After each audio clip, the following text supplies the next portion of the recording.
Bienvenidos. Con la ayuda del Señor vamos a continuar nuestro estudio bíblico en el Evangelio de Marcos, en el capítulo 12. Así que, sin más preámbulo, vamos a hacer lectura de este pasaje. Marcos capítulo 12, versículos del 1 hasta el 12. Leemos entonces así la palabra del Señor. Entonces comenzó Jesús a decirles por parábolas. Un hombre plantó una viña, la cercó de vallado, cavó un lagar, edificó una torre y la arrendó a unos labradores y se fue lejos. Y a su tiempo envió a su siervo a los labradores para que recibiese de ellos del fruto de la viña.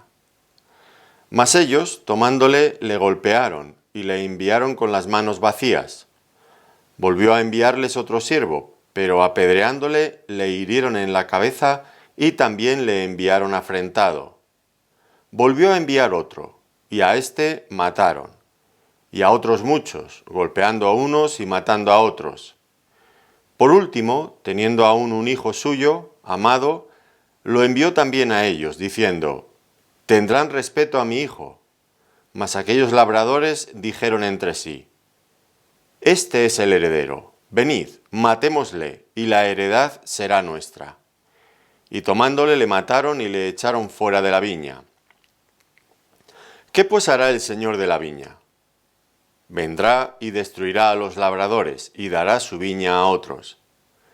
¿Ni aún esta escritura habéis leído? La piedra que desecharon los edificadores ha venido a ser cabeza del ángulo.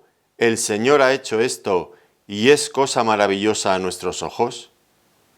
Y procuraban prenderle, porque entendían que decía contra ellos aquella parábola, pero temían a la multitud y dejándole se fueron. Como recordarán, en nuestro pasaje anterior tuvimos la ocasión de ver cómo los líderes religiosos del judaísmo habían intentado desacreditar al Señor Jesucristo con este asunto de la autoridad. ¿Con qué autoridad haces estas cosas? Estaban cuestionando su autoridad, porque era alguien que no se sujetaba a ellos, al Sanedrín, a los líderes del judaísmo. Pero lejos de poner en apuros al Señor Jesucristo con esta cuestión, más bien fueron ellos los que salieron mal parados del asunto, porque finalmente el Señor les hizo otra pregunta elemental, básica, previa a que ellos pudieran pedirle cuentas a Él. La pregunta, como recordarán, tenía que ver: ¿el bautismo de Juan era de Dios o de los hombres? Y finalmente ellos, estando en verdaderos apuros, por su incoherencia como líderes espirituales de la nación, tuvieron que decir: no sabemos, aunque sabían perfectamente de quién era el bautismo de Juan. Ahora el Señor, al acabar aquel pasaje, pues les dijo: pues yo tampoco os digo con qué autoridad hago estas cosas. Bueno, eso es lo que les dijo en ese momento. Ahora, en esta parábola, en este pasaje que vamos a estudiar en este momento, con la ayuda del Señor, pues vamos a ver que sí que contesta finalmente a la pregunta: ¿con qué autoridad haces estas cosas? ¿Y con qué autoridad las hace? Bueno, pues en la parábola va a quedar muy claro que Él es el Hijo amado de Dios, el heredero legítimo de la viña, de la nación, del pueblo de Israel. Con esa autoridad estaba actuando, como heredero legítimo. Y eso era algo muy serio que ellos tenían que tener en cuenta. Ahora, al mismo tiempo, lo vamos a ver también en este pasaje, el Señor les está advirtiendo de cosas muy serias, muy solemnes, porque Él veía los pensamientos, los planes que ellos estaban fraguando en su corazón. Ellos no estaban pensando en otra cosa sino en matarle. Eso era lo que querían realmente. Querían quitarle del medio para dejar de sufrir sus molestias, porque les incomodaba y porque veían en peligro sus intereses económicos, su prestigio social. Les sobraba en la ecuación, no lo querían. Pero el Señor también, ahora lo vamos a ver, por medio de esta parábola y por dos referencias que hace al Antiguo Testamento, va a advertirles del serio peligro que corren ya no solo como individuos, sino como representantes de la nación, y la propia nación estaba en grave peligro como consecuencia. porque estaban a punto, fíjense bien, estaban a punto de cometer el mayor crimen de la historia de la humanidad. Yo sé que en los libros de historia nunca se ha considerado que la muerte del Señor Jesucristo sea el mayor crimen de la historia de la humanidad, ni muchísimo menos. Para los historiadores habrá genocidios y habrá habido cosas en este mundo mucho más graves que esto. Pero desde la perspectiva bíblica, desde la perspectiva de Dios, que debe ser también la nuestra, no hay mayor crimen que este. Es que lo que estaban tramando era matar, y al final lo hicieron, matar nada más y nada menos que al mismo Hijo de Dios hecho hombre. No se puede comparar ese crimen con ningún otro crimen que hayamos visto en la humanidad. Y con ello no estamos restando a la gravedad a otros crímenes, por supuesto que no. Simplemente estamos diciendo que este hecho tan terrible de matar al mismo Hijo de Dios, vosotros matasteis al autor de la vida, dice el apóstol Pedro cuando les predica más tarde ya en el libro de los Hechos de los Apóstoles. Vosotros matasteis al autor de la vida, pero Dios le ha resucitado entre los muertos. Por eso allí en Hechos de los Apóstoles, en el capítulo 2 y también en alguno más adelante, sobre todo en el capítulo 2, los israelitas entienden, por fin tienen una noción precisa, clara de lo que habían hecho. Hemos matado al mismo Hijo de Dios. ¿Qué va a hacer Dios con nosotros ahora? Esto parece imperdonable. Y es entonces cuando Dios les habla por medio del apóstol Pedro de su gracia. Bueno, pero la cuestión aquí no nos debemos de anticipar. Eso ocurrió más tarde, evidentemente. Pero aquí la cuestión es que el Señor ya les está advirtiendo, cuidado con lo que vais a hacer. Ese camino que habéis tomado os va a conducir a un lugar terrible, que va a hipotecar vuestras propias vidas, pero también el futuro de toda la nación. Sería algo muy grave. Una crisis sin precedentes, incomparable para la nación israelita. Y esto porque eran como va a decir a continuación, pues no producían fruto para la gloria de Dios. Todo esto va muy relacionado, estrechamente ligado con algo que ya hemos estudiado previamente, que tuvo que ver con la maldición de la higuera estéril. Aquí estamos hablando de una viña, allí fue una higuera, pero ambos, ¿se acuerdan cuando estudiamos aquel pasaje? Que tanto una viña como la vid, como la higuera, eran símbolos tradicionales en el Antiguo Testamento de la nación de Israel. Bueno, pues van unidos. Ahora, todo esto era muy serio, sin lugar a dudas. Matar al mismo Mesías. Y esto pues hace que nos planteemos una pregunta muy seria y que los propios discípulos en aquel momento se tuvieron que plantear. ¿Cómo podría ser un crucificado, alguien muerto, el verdadero Mesías de Dios? Y el Señor está preparando a sus discípulos para esa pregunta, porque finalmente se la van a hacer. Ellos por el momento no contaban con esta cuestión. Estaban ilusionados de que su llegada a Jerusalén pues era para entronizar al Señor Jesucristo, sentarlo en el trono y que todo el mundo se rindiera a Él. Aunque probablemente viendo esta estancia en Jerusalén duró una semana. Y ya los apóstoles empezaron a ver que en los 3 primeros días la tensión iba en aumento. Quizás empezaron a sospechar otras cosas, yo no lo sé. Pero en todo caso, llegaría un momento que el realismo se impondría sobre su optimismo, sobre sus ideas preconcebidas. Y el Mesías que ellos esperaban, que lo esperaban de acuerdo con las promesas del Antiguo Testamento, un Mesías triunfante, un Mesías que se sentaría en el trono, que todas las naciones vendrían a rendirle pleitesía y le traerían sus tributos, pues cuando se dieran cuenta que nada de todo esto iba a ocurrir, sino que el Señor Jesucristo sería hecho espectáculo de las naciones. Como dice, a mí me llama mucho la atención esa expresión que utiliza el evangelista Lucas, viendo aquel espectáculo, porque la cruz era un espectáculo grotesco, terrible. ¿Qué pensarían los discípulos? ¿Nos habremos equivocado? ¿Realmente era el Mesías? ¿Puede ser el Mesías de Dios alguien ridiculizado que en lugar de tener la gloria de las naciones es alguien que ha sido menospreciado? ¿Nos habremos equivocado? Bueno, pues serían preguntas que inevitablemente se tendrían que hacer. Y el Señor está anticipándose a lo que podría llegar a ser una crisis en los discípulos cuando más adelante los acontecimientos tomaran un rumbo que ellos no habían previsto. Pero vamos viendo que no solamente aquí, sino en estos pasajes previos, el Señor está preparándolos, anticipándose a lo que ellos luego tendrían que pasar. Y la primera cuestión, que ya vimos en su momento, lo hemos visto cuando purificó el templo, pero también en otros momentos, pues el Señor les estaba enseñando que antes de sentarse a reinar en el trono, era imprescindible limpiar, purificar los corazones de las personas. El ser humano es un ser ingobernable en su estado caído, en su estado pecador. Lo hemos dicho ya tantas y tantas veces. Los mejores planes de gobierno, de derechas, de izquierdas, de centro, de la extrema por un lado, de la extrema por el otro, me da lo mismo, por muy buenos que sean, nunca van a funcionar en este mundo, porque fallan, fracasan cuando son aplicados con personas pecadoras. Las leyes pueden ser muy buenas, pueden ser maravillosas, pero el problema no es ese, el problema es que nosotros tenemos un corazón retorcido que si nos dicen que por aquí, queremos salir corriendo en la dirección contraria. Tenemos dentro de nosotros esa rebeldía innata. Somos ingobernables. No obedecemos a las leyes humanas, pero tampoco, mucho menos a las leyes de Dios. No queremos. Entonces el Señor primero tendría que cambiar el corazón de los hombres. ¿Y cómo se podía hacer esto?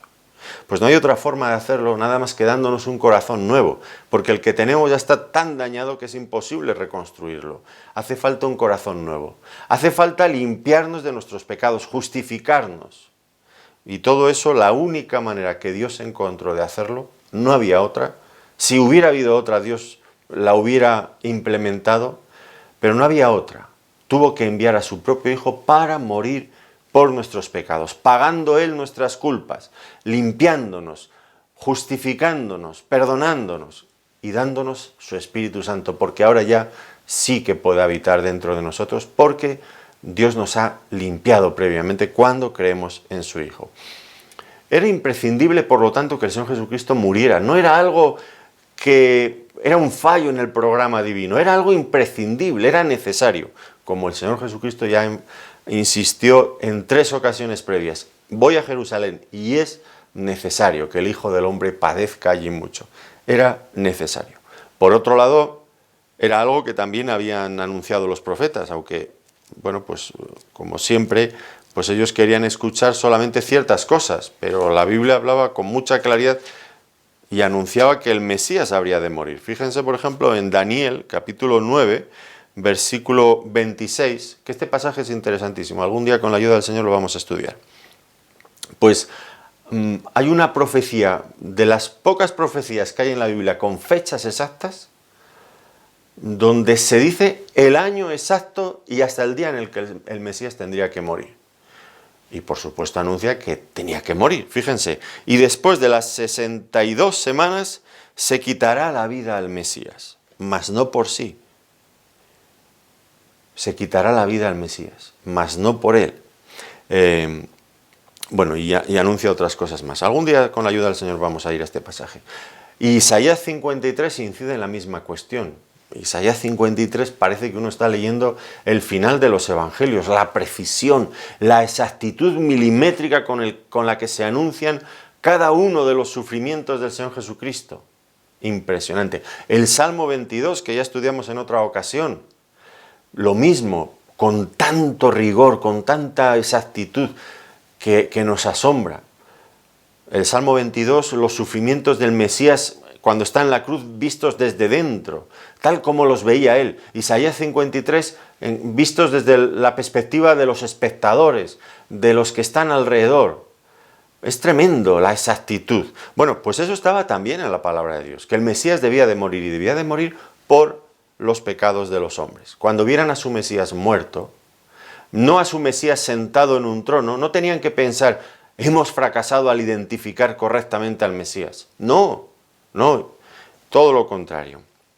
Y no solamente eso, sino que el Señor aquí no iba únicamente a mencionar el hecho de la necesidad de la muerte del Mesías, sino que además va a incidir en otro asunto, y es que el Antiguo Testamento no solo anunciaba la muerte del Mesías, sino que anticipaba que los que iban a darle muerte al Mesías serían precisamente aquellos que deberían de haberle reconocido, es decir, los gobernantes, los líderes espirituales de la nación. Y para ello, lo veremos un poco más adelante, el Señor va a citar el Salmo 118, donde de forma también clara e inequívoca anuncia que serían ellos quienes matarían al Mesías. Todo esto el Señor está anticipándose, como digo, a lo que iba a ocurrir después, porque imagínense aquellos discípulos la decepción que podrían llegar a sentir cuando vieran a su maestro crucificado con total debilidad, ensangrentado, avergonzado, desnudo, ridiculizado por unos y por otros, mientras le insultaban y él no podía defenderse, o al menos no se defendía. ¿Qué pensarían los discípulos? ¿Nos hemos equivocado?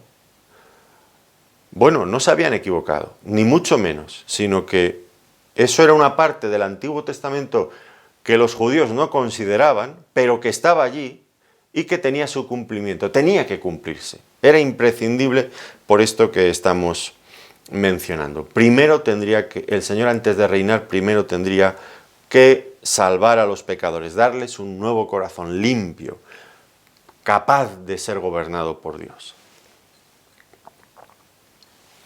Ahora, la segunda cuestión con la que se enfrentarían los discípulos después de la muerte y resurrección del Señor sería que constantemente cuando ellos fueran a predicar el Evangelio, verían que sistemáticamente el pueblo judío se resistía, rechazaba una y mil veces el Evangelio que ellos predicaban. Así que esto tendrían que plantearse varias cosas. Primero, ¿cuál iba a ser el futuro de Israel a partir de este momento? Pero la segunda cosa también, ¿nos habremos equivocado de Evangelio? Si resulta que estamos predicando el Evangelio a un pueblo que ha sido preparado por Dios a lo largo de todo el Antiguo Testamento y que ha recibido promesas específicas de bendición, y resulta que ellos son precisamente los que rechazan este Evangelio, pues lógicamente podrían preguntarse, tal vez nos hemos equivocado de Evangelio. ¿Y dónde están todas las promesas hechas al pueblo de Israel en el Antiguo Testamento? Esas promesas que una y mil veces anticipaban su bendición futura. ¿Dónde estaban todas esas promesas? Bueno, pues esta parábola va a dar una respuesta también a esas dificultades que acabarían surgiendo, como digo, en la mente de los discípulos. ¿Y cuál va a ser la respuesta? Bueno, el Señor Jesucristo a lo largo de esta parábola que les cuenta, la parábola de esta viña plantada, va a servir para hacer una recapitulación de todo lo que había sido la historia de Israel a lo largo de los siglos. Y se subraya especialmente su constante, su persistente rebeldía para sujetarse a la voluntad de Dios. Aquí lo veremos, cómo mataron a los profetas, a los enviados por Dios, una y otra vez, aunque Dios les reclamó y fue a visitarles innumerables veces. Por lo tanto, el Señor les dice aquí que, bueno, pues ante su persistente incredulidad, Dios los rechazaría, los dejaría a un lado. Y eso aún se explicará con mucho mayor detalle y tendremos ocasión con la ayuda del Señor de verlo cuando lleguemos al capítulo 13, porque allí se explica con todo lujo de detalles cómo sería la tribulación por la que pasará Israel en todos esos días después de haber rechazado a su Mesías. Será algo terrible, terrible. El pueblo de Israel rechazado por causa de su desobediencia. No era algo que iba en contra de la esencia del Evangelio, ni tampoco era algo que estaba en contra de lo que la palabra de Dios anunciaba en el Antiguo Testamento. Pero una vez más, pues a veces se miraban, como nos ocurre también a nosotros, miraban algunos detalles del Antiguo Testamento, pero ignoraban o dejaban a un lado otros detalles. En todo caso, lo que debemos de tener claro nosotros como creyentes de esta época es que Dios no ha abandonado definitivamente a su pueblo Israel. Algunos han optado, y estoy convencido que es una equivocación, han optado por tomar todas aquellas profecías del Antiguo Testamento que hablaban del futuro glorioso de Israel y decir, bueno, pues como ahora Israel ya no quieren creer, pues la Iglesia que ha ocupado su lugar, que somos gentiles, no somos judíos en la mayoría de las ocasiones, pues vamos a espiritualizar todas esas promesas del Antiguo Testamento y se las vamos a aplicar a la Iglesia. Pero eso no es legítimo, por varias razones. La primera de ellas, muy obvia, es que la Iglesia no existe en el Antiguo Testamento. Lo que existe en el Antiguo Testamento es el pueblo de Israel. La Iglesia hace su aparición en el Nuevo Testamento. Es el Señor quien hace referencia a ella por primera vez, creo que es en el Evangelio de Mateo, ya no me acuerdo si es en el capítulo 16, me parece que es, y en el 18 también, y ahí son las primeras referencias a la Iglesia, y luego los apóstoles desarrollan ese concepto. Pero la Iglesia no está en el Antiguo Testamento, así que esas promesas no fueron hechas a la Iglesia, fueron hechas a la nación de Israel. Y Pablo en el Nuevo Testamento analiza ese problema, es un problema serio para los apóstoles, en los capítulos 9 al 11 de Romanos, ya lo dijimos creo que hace un par de sesiones, pues allí analiza la cuestión, ¿qué ha pasado con Israel? Y ¿han fallado las promesas de Dios?, se pregunta Pablo. ¿Es posible que fallen las promesas de Dios? ¿Que Dios prometa algo y que no se cumpla? Pues desde luego que no. Y entonces Pablo explica en Romanos capítulo 11, versículos 25 y 26, este pasaje ya lo leí, pero lo vuelvo a leer porque me parece fundamental para que entendamos el plan de Dios para Israel en este tiempo y en el futuro. Dice, porque no quiero, hermanos, que ignoréis este misterio, para que no seáis arrogantes en cuanto a vosotros mismos, que ha acontecido a Israel endurecimiento en parte hasta que haya entrado la plenitud de los gentiles, y luego todo Israel será salvo. Como está escrito, vendrá de Sión el libertador que apartará de Jacob la impiedad. Esto es Romanos capítulo 11, versículos 25 y 26. ¿Qué está diciendo aquí? Bueno, pues reconoce por un lado que ha venido endurecimiento en parte Israel, porque no todo Israel ha sido endurecido. Hay siempre, tanto en el Antiguo Testamento como en el Nuevo, ese remanente fiel que se mantienen su fe en las promesas de Dios y que son auténticos creyentes. Pero es verdad que son minoría, una minoría no representativa, vamos a decir ya. Dice, ha venido endurecimiento a Israel. Dice, hasta que haya entrado la plenitud de los gentiles. La plenitud de los gentiles somos nosotros, la Iglesia de este tiempo, que es de mayoría gentil. Es como si estuviéramos abriendo un paréntesis. Bueno, no nosotros, sino Dios. Ante el rechazo de Israel se abre un paréntesis donde entra la Iglesia. Pero ese paréntesis llega un momento que se cierra. ¿Y qué ocurre? Pues que dice, luego todo Israel será salvo. No una minoría, sino todo Israel será salvo. ¿Cuándo será eso? Dice, pues cuando venga de Sión el libertador, cuando aparezca el Mesías. Con eso se corresponde también lo que dice Zacarías, verán aquel a quien traspasaron y creerán en él y llorarán por él.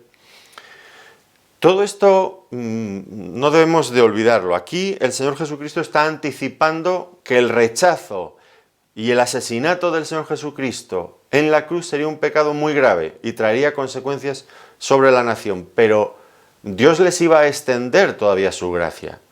Eran ellos los que la rechazaron, pero aún así llegará un momento en que creerán y serán restaurados a la comunión con Dios. Y Dios entonces cumplirá todas las promesas hechas por Él en el Antiguo Testamento. Hay un pasaje interesante en Ezequiel, que seguramente ustedes recuerdan, Ezequiel capítulo 37. Un pasaje extraño en cierto sentido también. El valle de los huesos secos. Y aquí Dios está anticipando la historia de Israel. Ve el profeta, llevado por el Señor, ve en una visión al pueblo de Israel, a la nación de Israel, como un valle lleno de huesos secos. Fíjense cómo dice el capítulo 37, solamente leeremos unos versículos. Es muy interesante leer todo el capítulo, pero bueno, por amor al tiempo vamos a abreviar leyendo el capítulo 37, los versículos 7 al 11. Ustedes, por favor, hagan una lectura completa y comprueben esto que estoy diciéndoles.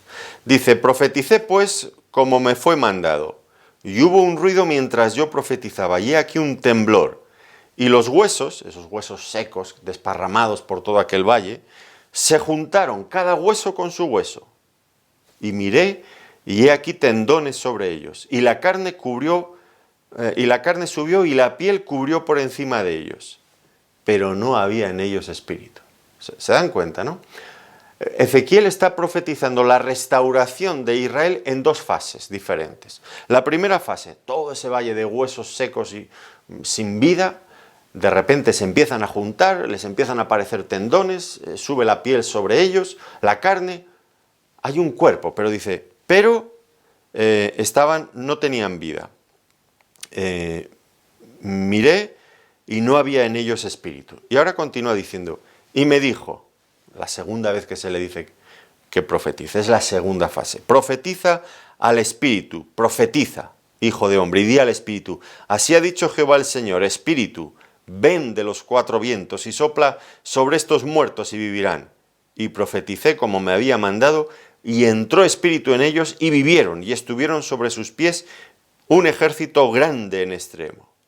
Me dijo luego, hijo de hombre, todos estos huesos son la casa de Israel. He aquí ellos dicen, nuestros huesos se secaron y pereció nuestra esperanza y somos del todo destruidos. Pero no iba a ser así. Dios tiene un propósito para Israel, fíjense aquí, pero en dos fases. Primero, la reconstrucción de esa persona, pero sin vida. Y luego, en la segunda fase, el Espíritu viene a darles vida. A mí me parece que esto ya ha empezado a cumplirse. Creo que es muy evidente que ha empezado a cumplirse. Con total exactitud. En el año 1948, Israel, que había estado en la gran diáspora durante siglos y siglos, ante el asombro y la incredulidad y la perplejidad hasta el día de hoy de muchas naciones, especialmente de las naciones árabes y de muchas otras naciones occidentales, pues Israel volvió a ser una nación dentro de un marco geográfico, reconocida internacionalmente por el resto de las naciones. Impresionante. En el año 1948, después de la Segunda Guerra Mundial, Israel vuelve a ser una nación.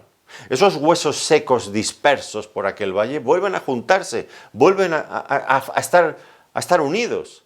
Pero usted dice, bueno, pero los judíos a día de hoy, los hebreos, no son creyentes. No lo son, efectivamente. ¿En qué confían ellos? Bueno, pues confían en su poder militar, en su poder político, en su poder económico especialmente también.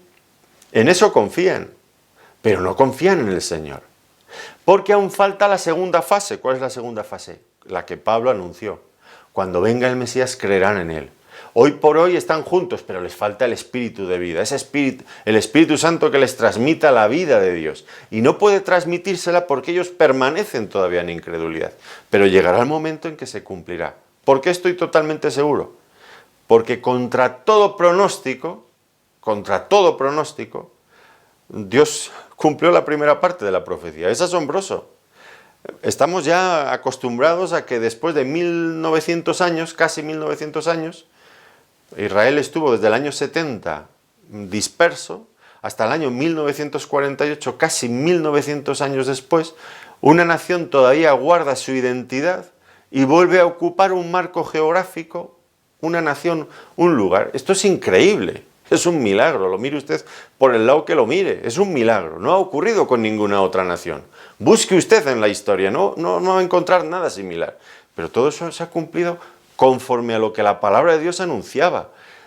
Y si la primera parte se ha cumplido, tenga usted seguro que Dios, que es un Dios fiel, que cumple sus promesas, cumplirá la segunda parte, por supuesto. Y aún habrá tiempo de gloria para Israel y disfrutará de todas las bendiciones anunciadas para él en el Antiguo Testamento. Pero primero se tienen que arrepentir. Y eso ellos no lo querían ver, pero también estaba claro. Usted lea a los profetas. Cada vez que Dios promete a Israel un tiempo de bendición espiritual, es que siempre, bueno, ahora mismo no recuerdo otros casos, pero todas las veces que leo los profetas, una y otra vez, el esquema, el patrón es el mismo. Os arrepentiréis y después vendrá bendición. Dios hará una limpieza exhaustiva, profunda, dolorosa dentro del pueblo. Y después de eso, cuando se arrepientan, Dios traerá la bendición. No iba a traer la bendición sin que se arrepintieran. Y eso es lo que todavía está pendiente para ellos. Bien, pues habiendo contestado, bueno, más o menos, un poco brevemente a esta cuestión acerca del futuro de la nación de Israel, para aquellos, los discípulos, cuando empezaran a predicar el Evangelio y vieran el rechazo de Israel, pues no se dieran cuenta que no era algo contra el programa anunciado por Dios, sino que formaba parte, tenía que ver con lo anunciado anteriormente. Bien, ahora veamos los elementos de la parábola, de la primera parábola, la que tiene que ver con la viña. Y vamos a ver varios elementos. El primero de ellos ya lo he mencionado y es la propia viña. ¿Qué representa la viña? Bueno, pues como ya hemos dicho antes, la viña tiene que ver con la nación de Israel. Es una ilustración, un símbolo de la nación de Israel. La viña, la higuera, ambas cosas. Ahora, aquí se nos dice, un hombre plantó una viña y la cercó de vallado. ¿Quién es este hombre? Bueno, pues aquí evidentemente representa a Dios mismo, que fue quien instituyó al pueblo de Israel. Fue él el que lo formó. Él separó a un hombre, llamó a un hombre que era Abraham, y le prometió una tierra que se la dio finalmente a sus descendientes por medio de Moisés, de Josué. Les dio aquella tierra prometida y les preparó dentro de todas las naciones un terreno vallado, vamos a decir, como dice aquí también la parábola, lo cercó de vallado, bueno, pues porque les protegió de sus enemigos, porque les delimitó lo que era su tierra. Además les dio la ley, y la ley también actuaba como un cerco alrededor de ellos, porque de alguna manera les preservaba de esas otras naciones paganas,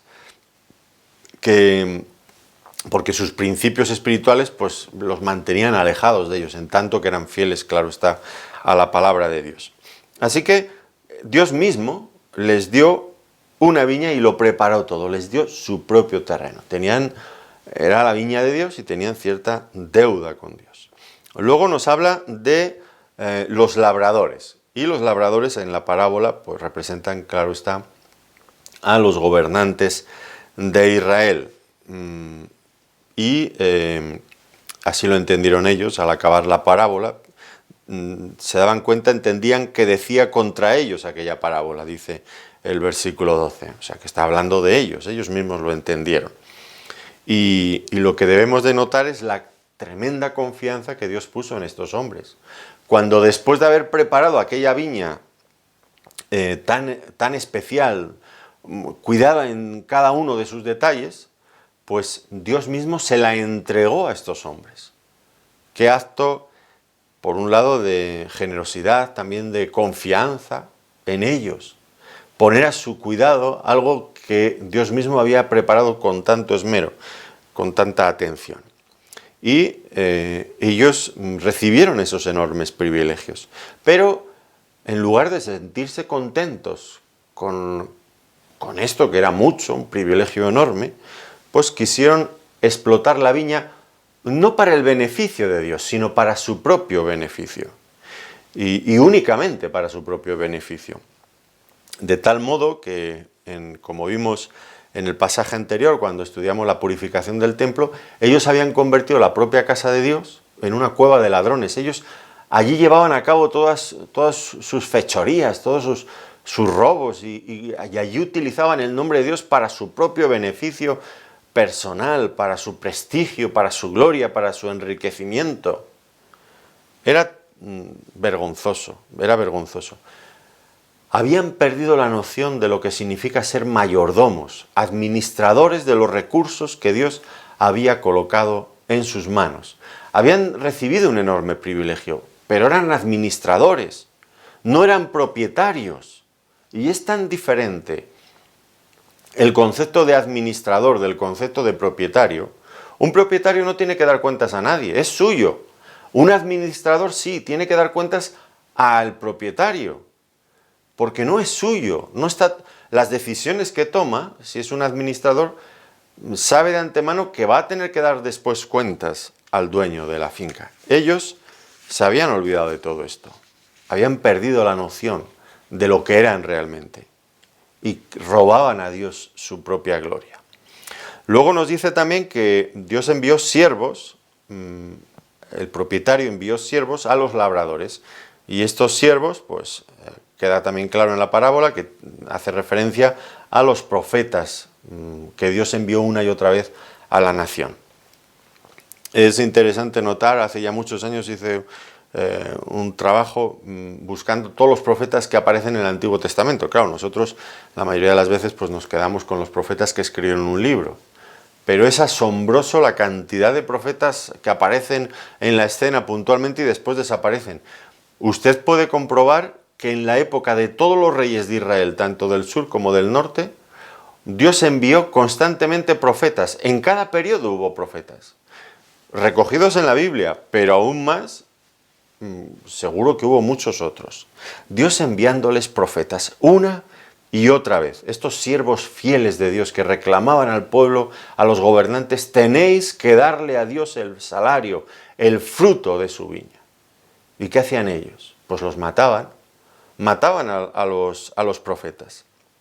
¿Y qué les pedían los profetas cuando decían, tenéis que darle el fruto de la viña al Señor? Bueno, pues lo que le estaban pidiendo, estaban reclamando del pueblo era lo que Dios reclamaba, que era algo bastante sencillo. Por un lado, que vivieran en santidad, que vivieran de acuerdo a los valores, a las enseñanzas de Dios, que obedecieran a Dios, que amaran a Dios. Eso era el fruto que Dios esperaba. Pero ellos no hicieron ninguna de esas cosas. Ni santificaron sus vidas, ni obedecieron a Dios, ni amaron a Dios. Pero Dios enviaba una y otra vez. Dice que en muchas ocasiones. Y esto nos habla de la paciencia de Dios. Una paciencia de la que ellos abusaron. Igual que hoy mucha gente abusa de la paciencia de Dios. Confunden la paciencia de Dios. Piensan que la paciencia de Dios es una debilidad de Dios. Que Dios es paciente porque es débil. Y no es así. Dios es paciente porque es misericordioso. Pero tarde o temprano va a llegar el momento en el que Dios tendrá que juzgar. Fíjense lo que les dijo Pablo en Romanos, hablando acerca de los judíos. Dice en Romanos capítulo 2, versículos 4 y 5, «O menospreciáis las riquezas de su benignidad, paciencia y longanimidad, ignorando que su benignidad te guía al arrepentimiento. Pero por tu dureza y por tu corazón no arrepentido, atesoras para ti mismo ira para el día de la ira y de la revelación del justo juicio de Dios». Menosprecian las riquezas de su benignidad, es decir, sus buenas intenciones, su paciencia, su longanimidad, largura de ánimo. Ignoran que eso es para darles oportunidades para el arrepentimiento, pero ellos lo ven como eso, como un signo de debilidad.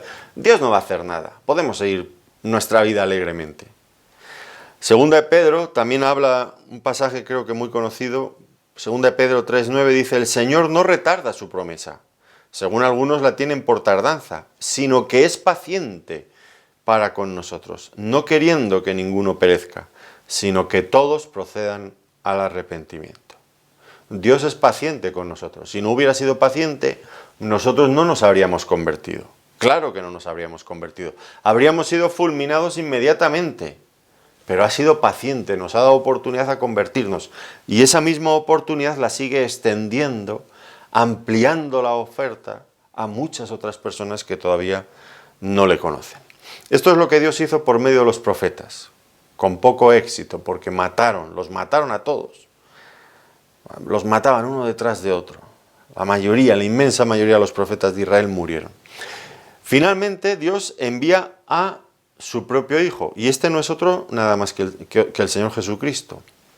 Ante el rechazo de aquellos hombres malos hacia los mensajeros de Dios, Dios envía a su propio Hijo, al heredero legítimo, al Señor Jesucristo.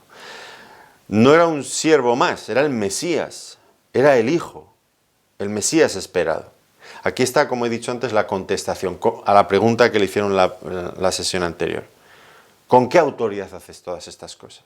Pues con la autoridad del Hijo, del heredero de Dios. Y esto es increíble. Aquí vemos con total claridad la paciencia de Dios. Si usted tiene una propiedad y la alquila a alguien y no le pagan el alquiler, y además envía usted a personas a cobrar y maltratan, incluso matan, pues usted, si tiene el poder, desde luego no va a actuar en el ámbito normal. Nadie actúa como Dios ha actuado con Israel. Si hay poder, se acaba con eso, con esa injusticia, pero se corta por lo sano y punto. ¿Cómo que no solamente no me pagan el alquiler, sino que maltratan y matan a los siervos que envío y a mi propio hijo? No, hombre, eso no puede ser. Y sin embargo, Dios, en su infinita paciencia y misericordia, no solamente les envió profetas, sino que les envió a su propio hijo para mostrarles su amor, pero incluso para llevar al máximo su revelación, para que no tuvieran ninguna duda. Esto es increíble. El autor a los Hebreos habla de este hecho. En Hebreos capítulo 1, es con lo que empieza Hebreos. Dice: Dios, habiendo hablado muchas veces y de muchas maneras en otro tiempo a los padres por los profetas, Dios ha hablado muchas veces y de muchas maneras a los padres por los profetas. En estos postreros días, en este tiempo final, nos ha hablado por el Hijo, a quien constituyó heredero de todo y por quien asimismo hizo el universo. El heredero de todo, el creador de todo, Él nos ha hablado, Dios nos ha hablado por su Hijo. En un intento ya fuera de toda lógica, solamente el amor de Dios puede propulsar algo así, para que los hombres le conozcan. Y Dios envía a su propio Hijo. ¿Y cuál fue la decisión que tomaron ellos? Pues ellos decidieron matar al Hijo. Matar al Hijo. Una vez más respondían con el mismo orgullo, con la misma altivez, con la misma incredulidad, con la misma maldad. Vamos a matar al Hijo. Durante siglos se habían caracterizado por matar a los profetas. Ahora van a cometer el mayor crimen de la historia, matar al mismo Hijo de Dios. Y el Señor teniendo paciencia con ellos. Esto ilustra bien, sin duda estaba haciendo una radiografía clara y sacándola a la luz de lo que era el pensamiento de estos líderes judíos. Querían matar al Hijo. ¿Por qué razón? Pues querían matarle, como dice aquí: venid, matémosle y la heredad será nuestra. Quitemos a Dios de en medio y nos quedamos con la heredad. Es la tentación que con tanto éxito esgrimió la serpiente en el huerto del Edén. Comed de este árbol, seréis como Dios. Y esto es la tentación en la que cayeron nuestros primeros padres y que tantas tragedias ha traído a la humanidad a lo largo de los siglos. Ahora, notemos algunos detalles importantes en este punto. Lo primero es que ellos no tenían duda de quién era Jesús. ¿Qué dice la parábola? Dice: este es el heredero, venid, matémosle. Se han dado cuenta perfectamente de quién es, no tienen dudas, no tienen dudas. No creían que las pretensiones de Jesús fueran falsas cuando él pretendía ser el Hijo de Dios. Aceptan que son ciertas y por esa razón quieren quitarlo de en medio, quieren matarlo. Porque se daban cuenta que mientras él estuviera en la escena, ellos no podrían quedarse como pretendían con todo lo que era de Dios. Así que lo que habían comenzado a hacer ya con los siervos que Dios había mandado en la antigüedad, pues van a concluirlo con la muerte del Señor Jesucristo. Al fin y al cabo no hay nada de extrañar en todo esto. Si habían matado a los profetas, lógicamente matarían al Señor Jesucristo. Si no habían creído en Juan el Bautista, tampoco creerían en el Señor Jesucristo, como vimos en nuestra sesión anterior. Hay una correlación entre todos estos hechos. Así que ellos van a actuar, por fin, van a actuar coherentemente. Han matado a unos y van a matar también al Señor. Coherentemente, por decir algo, porque eso fue una cosa terrible, lo más terrible que pudieron hacer.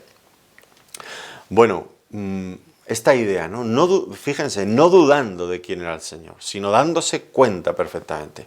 Al terminar nuestra sesión anterior hablábamos de la respuesta que dieron ellos. No sabemos, dijeron. Se encogieron de hombros, no sabemos. Claro que sabían. Claro que sabían. Fíjese, aquí el Señor Jesucristo les muestra la radiografía a la luz y lo ve claramente, se ve perfectamente. Claro que se habían dado cuenta, claro que sabían quién era. Era el heredero, venid, matémosle, porque es el heredero, se habían dado cuenta. Que no digan no sabemos, claro que sabían. Así es el ser humano. Se refugia detrás del no sabemos cuando en realidad se han dado cuenta de las pretensiones que Dios tiene sobre sus vidas y han dicho no, no queremos que este gobierne sobre nosotros. Nosotros queremos gobernar nuestras propias vidas y no nos da la gana sujetarnos a Él. Eso es la realidad cruda. Otra cosa es cómo se presenta, que viene, pues se disimula, se adorna con otras cuestiones, pero en realidad la cuestión es esa, no queremos. Sabemos quién es Dios, sabemos cuáles son sus pretensiones sobre nuestras vidas, pero no queremos. Ellos y muchas veces el resto de la humanidad también. Ahora, el momento de rendir cuentas estaba llegando. El Hijo se había presentado precisamente para eso, estaba haciendo, como ya mencionamos, una inspección oficial de la vida religiosa de la nación, había ido al templo a eso. Y era el momento de recibir los frutos lógicos que cualquier propietario esperaría, máxime cuando aquel propietario había hecho unas mejoras en aquella viña extraordinarias. Dijo que la había cercado de vallado, había cavado un lagar, había edificado una torre, había hecho inversiones, lógicamente esperando un fruto de todo ello. No era algo irracional que el Señor fuera a buscar fruto de ellos una vez que había hecho tantas cosas en aquella viña. Pero como digo, ellos no estaban pensando en darle el fruto a Dios, estaban pensando en quedárselo para ellos mismos. Un ejemplo más de la ingratitud del corazón humano. Y ahora surge la pregunta, ¿qué pues hará el Señor con la viña? Y dice, vendrá y destruirá a los labradores. Vendrá y destruirá a los labradores. ¿Lo hará o no lo hará? Claro que lo haría, claro que lo haría. Y el pueblo de Israel estaba repitiendo la historia. Eran doblemente culpables. Porque estaban repitiendo la historia. Esto que está aquí contándoles el Señor era algo que ya había ocurrido anteriormente. Busquen conmigo si quieren en Segunda de Crónicas. Segunda de Crónicas es el segundo libro y al final pues ya trata de la deportación del pueblo de Israel a Babilonia. Segunda de Crónicas capítulo 36 versículos 14 al 16. Es que parece que estamos leyendo otra vez el Evangelio de Marcos. Segunda de Crónicas 36, 14. También todos los principales sacerdotes y el pueblo aumentaron la iniquidad. Los mismos personajes, los principales sacerdotes y el pueblo aumentaron la iniquidad, siguiendo todas las abominaciones de las naciones, contaminando la casa de Jehová, la cual él había santificado en Jerusalén. Y Jehová, el Dios de sus padres, envió constantemente palabra a ellos por medio de sus mensajeros, la misma cuestión, porque él tenía misericordia de su pueblo y de su habitación. Mas ellos hacían escarnio de los mensajeros de Dios y menospreciaban sus palabras burlándose de sus profetas, hasta que subió la ira de Jehová contra su pueblo y no hubo ya remedio. ¿Y qué pasó? Pues sigan leyendo y verán que Dios envió a Nabucodonosor, que los llevó cautivos a Babilonia. Fueron reincidentes, porque el cautiverio a Babilonia se hizo al menos en tres ocasiones diferentes. En un espacio de pocos años, porque eran tan rematadamente malos delante de Dios y delante de los hombres, que Nabucodonosor ya se hartó y dijo, basta ya. Y la tercera deportación ya no dejó nada, destruyó el templo, destruyó las casas, quemó la ciudad, se llevó a todos los que pilló, dejó ahí a los pobres de la tierra nada más. Tremendo. Ahora el Señor vuelve a decir lo mismo. ¿Qué hará el Señor de la viña? Vendrá y los destruirá. No estaba bromeando. Dios no habla por hablar. Dios tiene paciencia, pero Dios cumple. Dios ya había hecho algo parecido, algo similar en el pasado. Lo va a volver a hacer, les dice el Señor, pero ellos no escuchan. Son ese tipo de personas que aunque haya tantas evidencias, Siguen sin escuchar, creen que Dios no va a cumplir lo que dice. Dios tiene el deber sagrado de cumplir su palabra, es que no puede hacer otra cosa. Dios no puede negarse a sí mismo, si ha dicho que lo hará, lo va a hacer. La única cosa que puede cambiar una decisión de Dios es que cambien los hechos, que el hombre se arrepienta, eso sí que puede cambiar una decisión de Dios. Pero mientras el hombre permanezca y no haga caso a las exhortaciones de Dios al cambio, está en pie el juicio y ellos sí tendrían que enfrentar con ello. ¿Cuándo ocurrió esto? Pues en principio ocurrió en el año 70 de nuestra era, cuando fueron deportados en esta ocasión por los romanos. Y añade el texto que la viña sería entregada a otros, a gente que produzca el fruto de ella. Y aquí no se nos dice quiénes son esos otros, pero por el desarrollo que toman los hechos más tarde, pues sabemos que es la iglesia de mayoría, de carácter mayoritariamente gentil. Y aquí tenemos un principio espiritual de valor permanente, que no debemos nunca ignorar. Si Dios nos da algo para hacer, y no lo hacemos para que Él sea glorificado, sino que actuamos en nuestro propio beneficio y buscando nuestra propia gloria, Él nos lo quitará y se lo entregará a otros. Así de claro. Si Dios nos da algo para hacer, para su gloria, para que llevemos fruto para Él, pero lo hacemos para nosotros mismos, Dios nos quitará eso. Nos quitará de la escena. Si Dios nos da, por ejemplo, un don para predicar, y yo predico para mi propia gloria, robándole la gloria a Dios, pues Dios me quitará de la escena, lógicamente.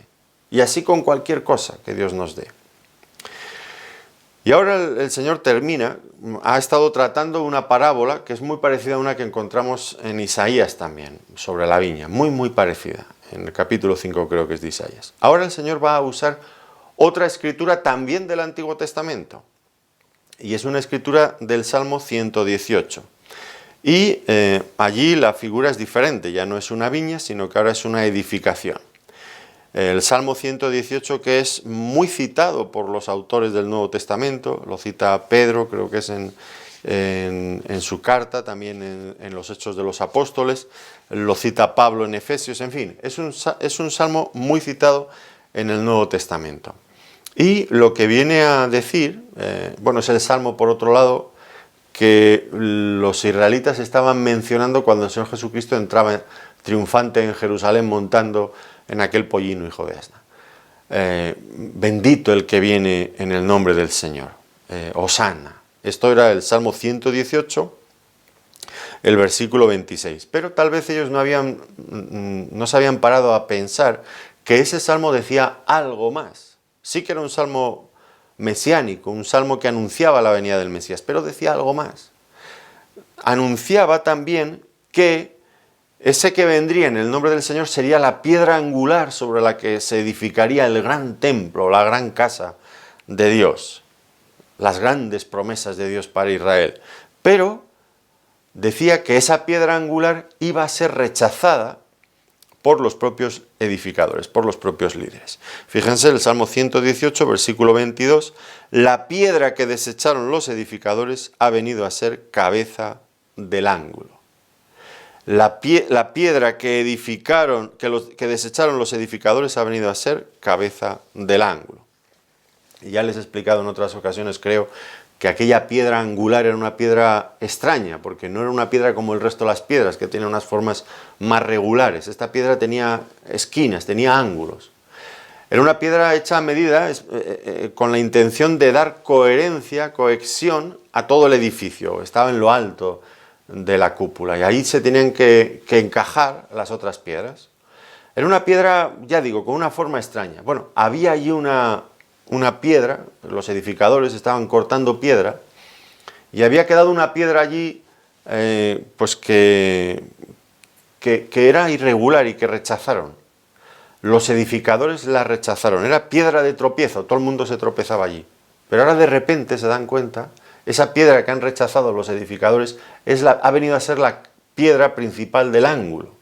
¿Por qué? Porque cuando se dieron cuenta, cuando por fin reaccionaron, estos judíos no, pero otros muchos y los propios creyentes que hemos comprobado, que hemos verificado estos hechos, nos damos cuenta que el Señor Jesucristo, esa piedra rechazada porque no encajaba con nadie, sí que encaja perfectamente con todas las profecías del Antiguo Testamento. Todo lo dicho sobre él se cumple con milimétrica exactitud. Por ejemplo, este detalle que estamos viendo aquí.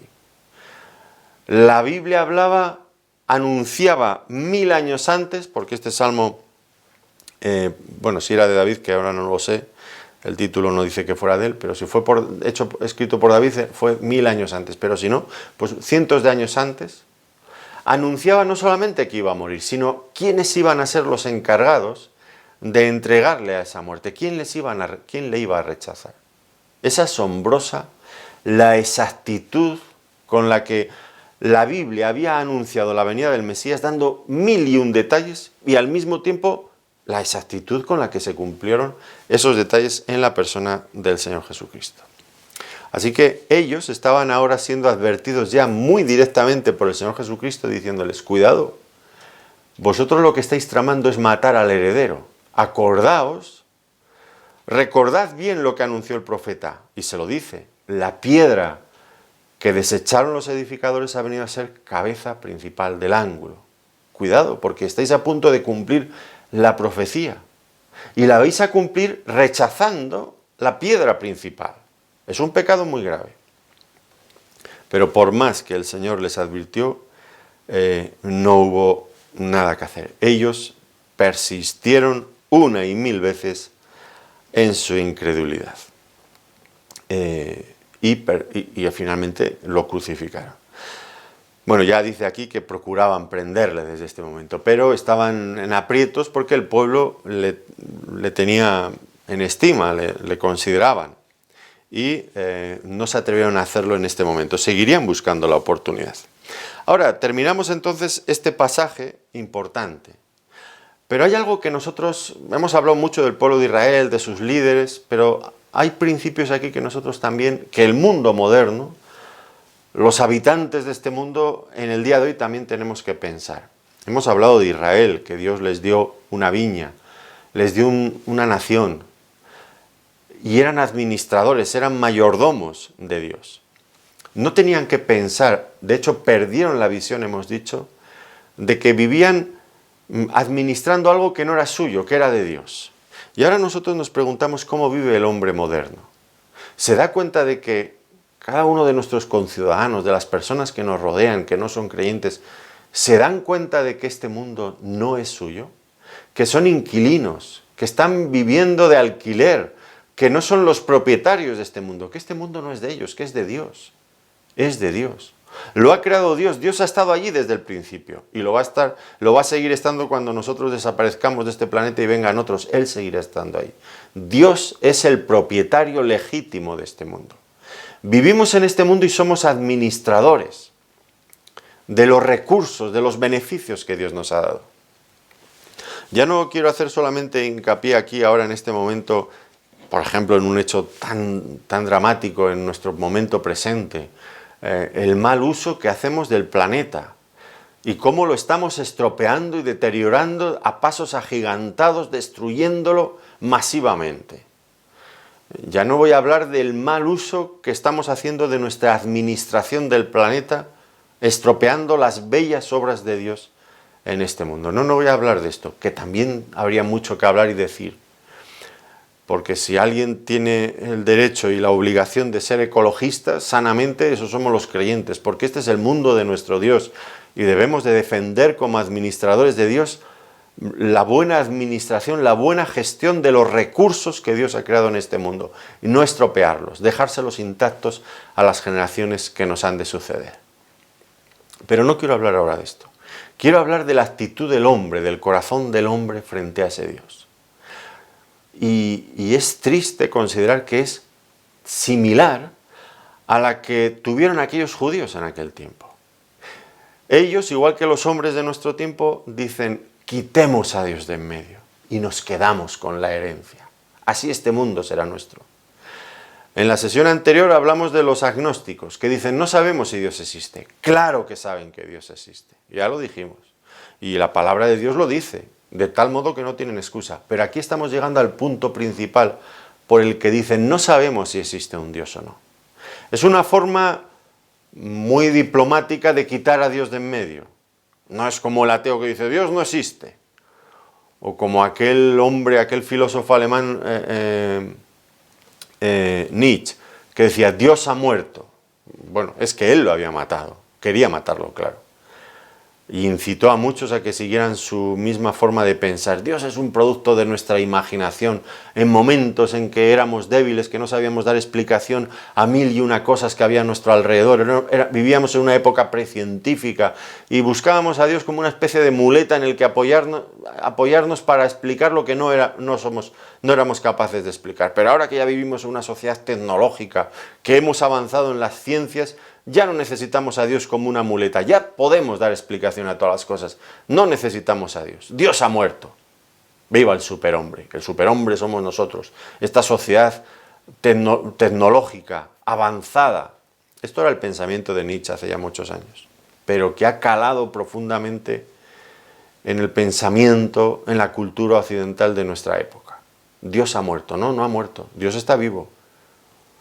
Las personas a nuestro alrededor lo quieren matar para quedarse ellos con la herencia, pero Dios está vivo. Y la advertencia que nos trae este pasaje es muy seria. Dios está vivo. Dios tiene mucha paciencia con los hombres, esperando que den fruto para la gloria de Dios, que el hombre reconozca que vive en un mundo de Dios, que disfruta de esa vida que Dios le da, que le rinda pleitesía, que le rinda honor, que le rinda alabanza. Pero el hombre dice, no. Toda la gloria va a ser para mí solo. Yo no voy a dar ningún tipo de reconocimiento a Dios. Y se alzan como si fueran Dios y quitan a Dios de la escena. Pero no olviden, la paciencia de Dios, la benignidad de Dios, la longanimidad de Dios es para que se arrepientan, no abusen de ella. No la tengan como una debilidad de Dios, porque Dios no es débil. Dios es bueno, pero no es débil. Dios da oportunidades, pero Dios juzga. Su santidad le obliga finalmente a juzgar. Abusar de eso es una cosa muy seria y muy grave que traerá muy terribles consecuencias a la persona que haga eso. No podemos vivir en este mundo, que es de Dios, sin darnos cuenta que no somos los propietarios, que estamos de alquiler, que somos inquilinos, que provisionalmente estamos aquí, que Dios nos va a pedir cuentas. Como participantes de las bendiciones que Dios nos ha dado, que disfrutamos todos, los que somos creyentes y los que no lo son, pues hay que pararse a pensar, ¿estamos dando los frutos a Dios de lo que Él nos ha dado? ¿O le obligaremos a que Él venga a pedirnos cuentas y a juzgarnos finalmente? Pues es importante tomar una decisión sobre este asunto. Que el Señor nos ayude a no perder de vista lo que perdieron estos israelitas, que eran administradores, mayordomos, no propietarios. Y esta visión, colocarnos en el lugar correcto donde nos tenemos que colocar, nos lleve a administrar los recursos de Dios de una forma sensata para su gloria, siempre buscando que Él sea engrandecido y que mantengamos este espíritu siempre agradecido al Señor por lo que Él es, por lo que Él nos da, por lo que Él hace en nuestras vidas y en cada cosa que recibimos de Él. Gracias una vez más por su atención. Que el Señor les bendiga muy ricamente.